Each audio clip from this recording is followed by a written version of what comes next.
ஆரோக்கியமான வாழ்க்கைக்கு Aaravil health mix auraville.in வெப்சைட்ல இருந்து வாங்கலாம். சைடில் இருக்கிற அந்த ஃபோட்டோவை பார்க்கும்போது உங்களுக்கு என்ன தோணுது? ஏன்னா இப்போ இந்த பகுதியை சுற்றி வாழக்கூடிய ரஷ்யா நாட்டோட உள்ளூர் மக்கள் இதை பாதாள உலகத்துடைய கதவு, அதாவது கேட்வே டு அண்டர் வேர்ல்டு அப்படின்னு சொல்கிறாங்க. ஏன் அப்படி சொல்கிறாங்கன்னா 1960களுக்கு முன்னாடி வரைக்கும் அந்த பகுதியில் எதுவுமே இல்லை. ஆனால் அதுக்கப்புறமா இந்த மாதிரியான ஒரு விசித்திரமான அமைப்பு உருவாக ஆரம்பித்து கொஞ்சம் கொஞ்சமாக அது பெருசாக ஆரம்பிக்குது. இன்றைக்கி 60 ஆண்டுகள் கழித்து நம்ம அதை பார்க்கும்போது 1 கிலோமீட்டர் நீளத்துக்கு இவ்வளோ பெருசாக ஒரு விசித்திரமான ஸ்ட்ரக்சர் ஒன்று உருவாயிருக்கு. இப்போ இந்த மாதிரி ரஷ்யாவில் ஒரு இடத்துல மட்டும் இல்லாமல் நிறைய பகுதிகளில் தொடர்ந்து இந்த மாதிரி உருவாகிக்கிட்டே இருக்கு. ஆய்வாளர்கள் அதை ஆராய்ச்சி பண்ணி பார்க்கும்போது இது இன்னுமே பெருசாகிட்டே தான் போகும், நிறைய இடங்கள்ல உருவாகும் அப்படிங்கிற மாதிரி சொல்றாங்க. இப்போ இது என்ன, ஏதோ நிலச்சரிவு மாதிரி இருக்கு, அவ்வளோதானே, இதுக்கு ஓவரா பில்டப் கொடுக்குறீங்க அப்படின்னு சிலருக்கு தோணலாம்.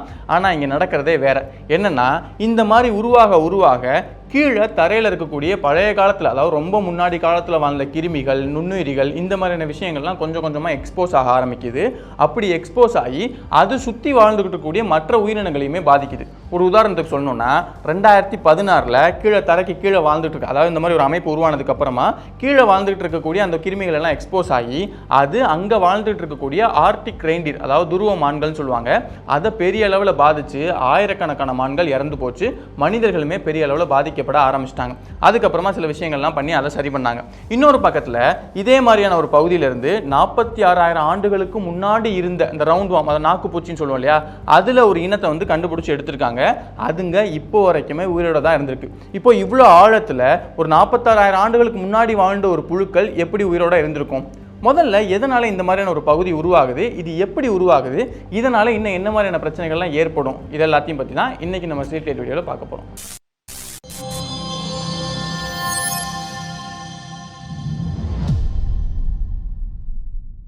இதுக்கு பட்டகைக்கா கிரேட்டர் அப்படின்னு பேரு. கிட்டத்தட்ட 1 கிலோமீட்டர் நீளத்தில் அதோட தலைப்பகுதி மாதிரி இருக்கு இல்லையா, அதோடைய அகலம் மட்டுமே கிட்டத்தட்ட 1 கிலோமீட்டர் இருக்கு. அதே மாதிரி அதோடைய ஆழத்தை எடுத்து பார்த்தோம்னா 100 மீட்டர் அளவுக்கு அதிகபட்சமாக அது இருக்கு. இவ்வளோ பெருசாக இருக்கக்கூடியது எங்கே இருக்கு அப்படின்னு பார்த்தோம்னா ரஷ்யாவுடைய பெரும்பகுதி, அதுக்கப்புறம் கஜகஸ்தான் அப்படின்னு ஒரு நாடு இருக்கு, அந்த நாட்டுடைய ஒரு சில பகுதிகள், இந்த பகுதி எல்லாத்தையும் சேர்த்து சைபீரியா அப்படின்னு சொல்லுவாங்க. இப்போ இந்த பகுதிகளில் வருஷத்துடைய பெரும்பாலான நாட்கள் ரொம்ப அதிகமான குளிரோட தான் இருக்கும். இப்போ நம்ம நாட்டிலே வந்து குளிர்காலம் வருது, வந்தோடனே என்ன ஆகும் அப்படின்னா தர ஓரளவு சில்லுன்னு ஆகும். அதுக்கப்புறம் வெயில் காலம் வந்தோன்னா அந்த சில்னஸ் எல்லாம் போயிடும். ஆனால் இந்த சைபீரியாவை பொறுத்த வரைக்கும் வருஷத்துடைய ரொம்ப அதிகமான நாட்கள் தொடர்ந்து குளிர்ச்சியாகவே இருக்கு. அப்படிங்கிறதுனால அந்த தரை எப்போதுமே குளிர்ச்சியாக தான் இருக்கும். இந்த குளிர்ச்சிங்கிறது தொடர்ந்து பல்லாயிரம் ஆண்டுகளுக்கு அப்படியே அந்த காலநிலை இருக்கு. அப்படிங்கிறதுனால அந்த தரை குளிர்ச்சியும் தாண்டி ஒரு ஃப்ரீஸான நிலையில தொடர்ந்து இருந்துகிட்டே இருக்கும். இப்போ இந்த மாதிரி ஒரு இடத்துல தரை 2 வருஷத்துக்கு மேல ஒரு ஃப்ரீஸான நிலையில இருந்துச்சுன்னா அதை பெர்மஃப்ராஸ்ட் அப்படின்னு சொல்லுவாங்க. இங்கே சைபீரியாவில் இந்த இடத்தை பொறுத்த வரைக்கும் அது பல்லாயிரக்கணக்கான வருடங்கள் தொடர்ந்து இந்த பெர்மஃப்ராஸ்ட் ஸ்டேஜ்லேயே இருந்துகிட்டே இருக்கு. இப்போ இந்த பெர்மஃப்ராஸ்ட்டை பொறுத்த வரைக்கும் அதை அந்த உரை நிலையில வச்சுக்கிறதுக்கு தேவையான காலநிலை தொடர்ந்து மெயின்டைன் ஆகிட்டே இருந்துச்சுன்னா இது அப்படியே இருக்கும். அதுவே அங்கே வெப்பம் கொஞ்சம் அதிகமாகுது, காலநிலை மாற்றங்கள் ரொம்ப அதிகமாக வேகமாக நடக்குது அப்படின்னா அது கொஞ்சம் கொஞ்சமாக உருக ஆரம்பிச்சு அந்த மணல் திட்டுகள்லாம் அப்படியே டம்மு டம்முன்னு கீழே விழுக ஆரம்பிக்கும். இப்படி தான் இந்த பட்டகைக்கா கிரேட்டர் உருவாயிருக்கு. இப்போ இது 1960களில் தான் உருவாயிருக்க ஆரம்பிச்சிச்சு அப்படின்னு பார்த்தோம் இல்லையா. அப்படி உருவாக ஆரம்பிச்ச காலங்களில் இது அந்த பகுதி மக்களுக்கு ரொம்பவே புதுசாக இருந்திருக்கு. டம்மு டம்முன்னு அப்படியே எல்லாம் மண்ணெல்லாம் கீழே டம்மு டம்முன்னு விழுக ஆரம்பிச்சிருக்கு, அதிகமான சத்தங்கள் கேட்டிருக்கு. இப்போ நீங்க அதோட வடிவத்தை பார்த்தீங்கன்னா ரொம்ப விசித்திரமான ஒரு வடிவமா இருக்கு. இப்போ இதெல்லாம் பார்க்க அந்த உள்ளூர் மக்கள் இது ஏதோ ஆவிகளோட வேலை தான், அதனால தான் இப்படி இருக்கு அப்படின்னு நினைச்சுதான் கேட்வே டு அண்டர் வேர்ல்ட் அப்படிங்கிற பேரை அதுக்கு வச்சிருக்காங்க. அதாவது பாதாள உலகத்துக்கு போறதுக்கான பாதை தான் உருவாயிட்டு இருக்கு அப்படின்னு நினைச்சுதான் அவங்க அதை அப்படி பேரை வச்சிருக்காங்க. ஆனா போக போக இதுல என்ன நடக்குது அப்படின்னு ஆய்வு பண்ணி பார்க்கும்போது தான் இதோடைய உண்மைத்தன்மை எல்லாமே தெரிய வருது. என்ன விஷயம்னா, இப்போ ஃப்ரிட்ஜுக்குள்ள ஃப்ரீசர்ல நம்ம ஏதோ ஒரு பொருளை வைக்கிறோம், அந்த பொருளை ரொம்ப நாளைக்கு தொடர்ந்து அப்படியே வச்சுக்கிட்டே இருக்கோம் எடுக்காம அப்படின்னா அதை சுற்றி நிறைய ஐஸ் உருவாக ஆரம்பிக்கும். கிட்டத்தட்ட அதே மாதிரி தான் இங்கேயுமே இந்த சைபீரியாவில் இருக்கக்கூடிய நிறைய பகுதிகளில் பல்லாயிரக்கணக்கான வருடங்கள் தொடர்ந்து சில்லுனே இருக்கு. மேலேருந்து அப்படியே அந்த பனி ஸ்னோ வந்து விழுந்துகிட்டே இருக்கு. அப்போ அந்த பனியெல்லாம் மேலேருந்து விழுகிறது மட்டும் இல்லாமல் அது கொஞ்சம் கொஞ்சமாக கீழே போக ஆரம்பிக்குது. அதே மாதிரி அந்த கீழே இருக்கக்கூடிய இடங்களில் வந்து தரையை பொறுத்த வரைக்கும் உங்களுக்கு நிறைய கேப்ஸ் இருக்கும். அந்த கேப்லையுமே இந்த பனி வந்து கொஞ்சம் கொஞ்சமாக உருவாக ஆரம்பிக்குது. மேலேருந்து வர்றதுமே தொடர்ந்து கீழே போயிட்டே இருக்கு. இது எல்லாமே சேர்ந்து தான் தொடர்ந்து பல வருடங்களுக்கு இது ஸ்ட்ராங்கான ஒரு தரையாக இருந்துகிட்டே இருக்கு. அதுக்கப்புறமா டெம்பரேச்சர் அதிகமாகும் போது கீழே இருக்கக்கூடிய அந்த பனியெல்லாம் கொஞ்சம் கொஞ்சமாக உருக ஆரம்பிக்குது. அப்படி உருகிய தண்ணியை ஓடினதுக்கு அப்புறம் அந்த மண்ணை சுற்றி இருக்கக்கூடிய அந்த கேப்ஸ் எல்லாமே மறுபடியும் வர ஆரம்பிக்குது. அப்போ அந்த கேப்பை ஃபில் பண்ணுற விதமாக அந்த மண்ணு கொஞ்சம் கொஞ்சமாக உள்ளே போக ஆரம்பிக்குது. இப்படி தான் இந்த கிரேட்டர் உருவாயிருக்கு. இப்போ இதில் அந்த டெம்பரேச்சர் மறுபடியும் பழைய நிலைக்கே உடனே வந்துருந்துச்சுன்னா எந்த பிரச்சனையும் இருந்திருக்காது. ஆனால் அந்த டெம்பரேச்சர் அதிகமாகிறது தொடர்ந்து பல காலத்துக்கு நடந்துகிட்டே இருந்ததுனால தான் இந்த கிரேட்டர் இப்போ வரைக்குமே தொடர்ந்து பெருசாகிட்டே இருக்கு. இன்னுமே இது பெருசாகிட்டே போகும் அப்படின்னு ஆய்வாளர்கள் சொல்றாங்க. ஆனா இந்த கிரேட்டர் இப்படி பெருசாகிறது இயற்கை காரணங்களால மட்டும் இல்லாம இங்க மனிதர்கள் செஞ்ச ஒரு தவறுமே இருக்கு. என்னன்னா 1960களில் அந்த பகுதியை சுற்றி இருந்த நிறைய மரங்களை மனிதர்கள் தொடர்ந்து அதிகமாக வெட்டிக்கிட்டே இருந்தாங்க. இப்போ மரங்களை பொறுத்த வரைக்கும் அதோட வேறு தான் கீழே அப்படியே மண்ணுக்குள்ள போய் அப்படியே அந்த மண்ணெல்லாம் ஸ்ட்ராங்கா பிடிச்சிக்கிட்டு நிற்கும். இவங்க இந்த மரங்களை ஒட்டுமொத்தமாக வெட்டி முடிச்சதுக்கு அப்புறமா அந்த மண்ணை ஸ்ட்ராங்கா பிடிச்சிக்கிட்டு இருந்த ஒரு விஷயம் காலியாகுது. இது போக அந்த காலத்தில் வந்து டெம்பரேச்சர் கொஞ்சம் அதிகமாயிட்டே இருந்துச்சு அப்படிங்கிறதுனால இந்த கிரேட்டர் உருவாகிறது ரொம்ப ரொம்ப வேகமாக நடக்க ஆரம்பிக்குது. இப்படி இந்த பெர்மஃப்ராஸ்ட் உருவுறதுனால அதுக்கு கீழே பழைய காலங்களில் ஒவ்வொரு காலகட்டத்திலையும் அந்த மண்ணுக்கு கீழே புதஞ்சு போன நிறைய உயிரினங்கள் கொஞ்சம் கொஞ்சமாக வெளியே எக்ஸ்போஸ் ஆக ஆரம்பிக்குது. அந்த வகையில் 2019 ஒரு குட்டி குதிரையோடைய ஒரு உடம்பு ஒன்று கிடைச்சிருக்கு. அதுக்கப்புறம் அதை எடுத்து ஆய்வு பண்ணி பார்க்குறாங்க, க்ளீன் பண்ணி டீஃப்ரீஸ் பண்ணலாம் பார்க்குறாங்க. அப்போ இது 44,000 ஆண்டுகளுக்கு முன்னாடி வாழ்ந்த அந்த காலத்தை சேர்ந்த ஏதோ ஒரு குட்டி குதிரை இனம் அப்படிங்கிற மாதிரி தெரிய வந்திருக்கு. இதில் இன்னொரு ஆச்சரியமான விஷயம் என்னன்னா அதோட யூரினரி பிளாடர் இருக்கக்கூடிய யூரினா அவங்களால எக்ஸ்ட்ராக்ட் பண்ண முடிஞ்சிருக்கு. அதே மாதிரி ஒரு சில பாகங்களில் ரத்தத்தையுமே அவங்களால எக்ஸ்ட்ராக்ட் பண்ண முடிஞ்சிருக்கு. இதே மாதிரி இன்னும் நிறைய உயிரினங்களுடைய உடல்கள் பதப்படுத்தப்பட்ட நிலைகளை இப்போ வரைக்கும் தொடர்ந்து கிடைச்சிக்கிட்டே இருக்கு. இந்த மாதிரி உயிரினங்கள் கிடைக்கிறது நல்லது தானே, ஏன்னா அதெல்லாம் ஆய்வு பண்ணி பார்க்கும்போது அந்த காலத்தில் இருக்கக்கூடிய உயிரினங்கள் எப்படி இருந்துச்சு, அதே மாதிரி பாறை படிமங்களை வச்சு பார்க்கும்போது அந்தந்த காலத்தில் இந்த பகுதி எப்படி இருந்துச்சு அப்படிங்கலாம் தெரிய வரும்ல அப்படின்னு யோசிச்சிங்கன்னா இது நல்லது தான். ஆனால் இதை விட கெட்டது தான் ரொம்ப அதிகமாக இருக்கு. இப்போ முதல்ல நல்லது எடுத்துக்கிட்டோம்னா இந்த பேட்டகேக்கா கிரேட்டரை பொறுத்த வரைக்கும் இங்கே 6 லட்சம் ஆண்டுகளுக்கு முன்னாடியான பாறை படிமங்கள் வரைக்கும் இருக்கு அப்படிங்கிற மாதிரி ஆய்வாளர்களுக்கு தெரிய வந்திருக்கு. ஆனால் அதை விட கெட்டது தான் இங்கே அதிகமாக இருக்கு. அது என்னன்னா இப்போ ரஷ்யாவில் இதே மாதிரி நிறைய இடங்கள்ல பெர்மஃப்ராஸ்ட் தொடர்ந்து உருகிட்டே இருக்கு, பள்ளங்கள் உருவாகிட்டே இருக்கு அப்படின்னு சொன்னேன் இல்லையா. அந்த வகையில் 2016 யாமல் பெனின்சுலா அப்படிங்கிற பகுதியில் இருக்கக்கூடிய பெர்மஃப்ராஸ்டும் தொடர்ந்து உருகிட்டே இருக்கு. அப்படி உருகும் போது 70 வருடங்களுக்கு முன்னாடி அங்க இறந்து போன ஆர்டிக் ரெயின்டியருடைய உடம்பு ஒன்று எக்ஸ்போஸ் ஆகுது. இப்போ இந்த ஆர்டிக் ரெயின்டியர் எப்படி இறந்து போச்சு அப்படின்னு அதுக்கப்புறம் செக் பண்ணி பார்க்கும்போது அது பெசிலஸ் ஆந்த்ராக்சிஸ் அப்படிங்கிற ஒரு பாக்டீரியா வந்து அதை தாக்கி அதனால தான் அது இறந்து போயிருக்கு. இப்போ இந்த பெசிலஸ் ஆந்த்ராக்சிஸ் தான் கால்நடைகளுக்கு ஆந்த்ராக்ஸ் அப்படிங்கிற நோயை உண்டு பண்ணும். சில நேரங்களில் அது மனிதர்களையுமே பாதிக்கும். இப்போ இந்த ஆந்த்ராக்ஸை பொறுத்த வரைக்கும் அதோடைய அந்த ஸ்போர்ஸ் அந்த குட்டி குட்டியாக இருக்கும், அதுதான் வந்து மற்ற இடங்களுக்கு போய் பரவும். இது சில நேரங்களில் காற்றுலையுமே அதால் பரவ முடியும். அந்த வகையில் இது காற்றில் அப்படியே கொஞ்சம் கொஞ்சமாக பரவ ஆரம்பிச்சு அங்கே இருந்த இப்போ வாழ்ந்துட்டு இருக்கக்கூடிய அந்த ரெயின்டியருக்கு அந்த பாதிப்பு வந்து கொஞ்சம் கொஞ்சமாக ஏற்பட ஆரம்பிக்குது.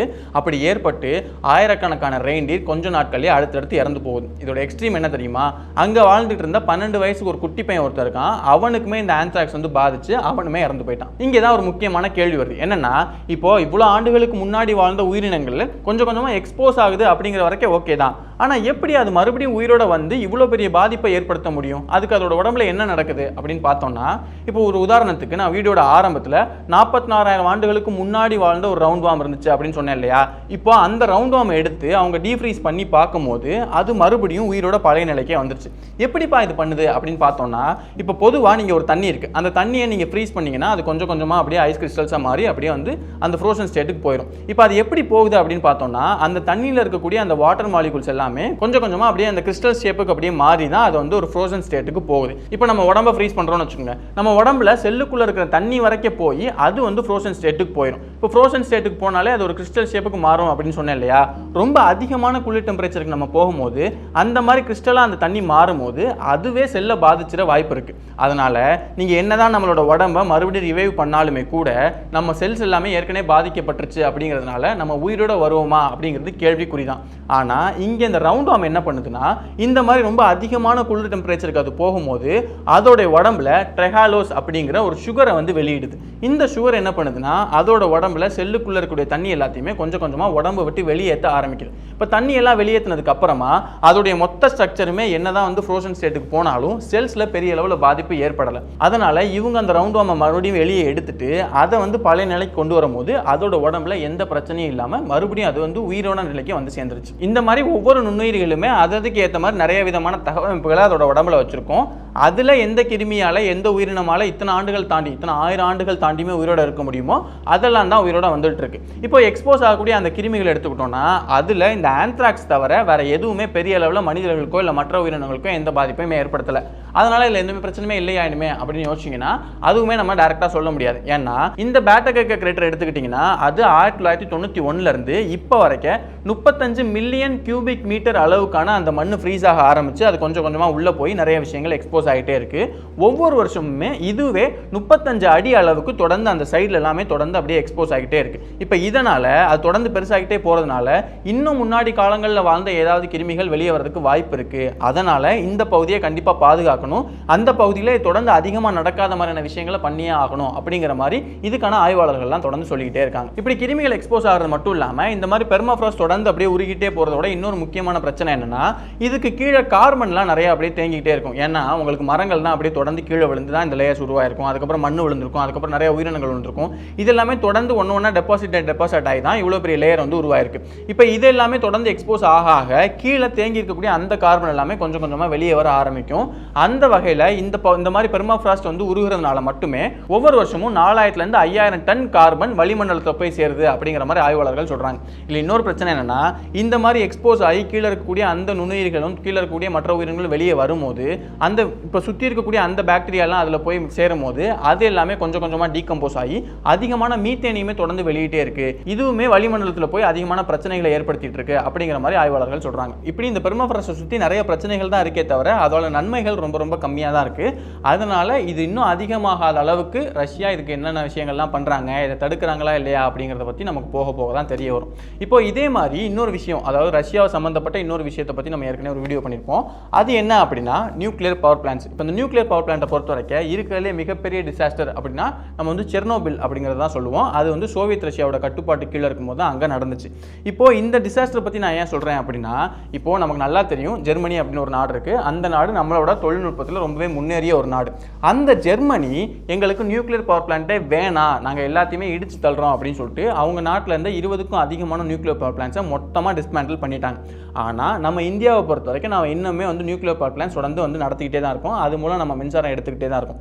இது ஏன் ஒரு வளர்ந்த நாடு, தொழில்நுட்பத்தில் நல்லாவே வளர்ந்த நாடு, எங்களுக்கு நியூக்ளியர் பவர் பிளான்ட் வேணாம்னு சொல்கிறாங்க, ஆனால் நம்ம வந்து வேணும்னு சொல்கிறோம். அப்போ நியூக்ளியர் பவர் பிளான்ஸ் நிஜமாலே ஆபத்தானதா இல்லையா? இது வரைக்கும் நடந்த நியூக்ளியர் பவர் பிளான்ட் டிசாஸ்டர்ஸ்லாம் எதனால் நடந்துச்சு, ஜெர்மனி எதனால் இப்படி ஒரு முடிவு எடுத்தாங்க, இப்படின்னு இந்த பவர் பிளான்ட்டை சுற்றி நடக்கக்கூடிய நிறைய முக்கியமான விஷயங்களை பற்றி நம்ம ஏற்கனவே ஒரு டீட்டெயிலான வீடியோ பண்ணியிருப்போம். அந்த வீடியோ நீங்கள் பார்க்கணும்னு நினச்சிங்கன்னா அதுக்கான கார்டு நான் சைடில் கொடுக்குறேன், அதை கிளிக் பண்ணிங்கன்னா நீ அந்த வீடியோ கூட பார்க்கலாம். இன்னொரு நாள் இன்னொரு வீடியோவில் சந்திக்கிறேன்.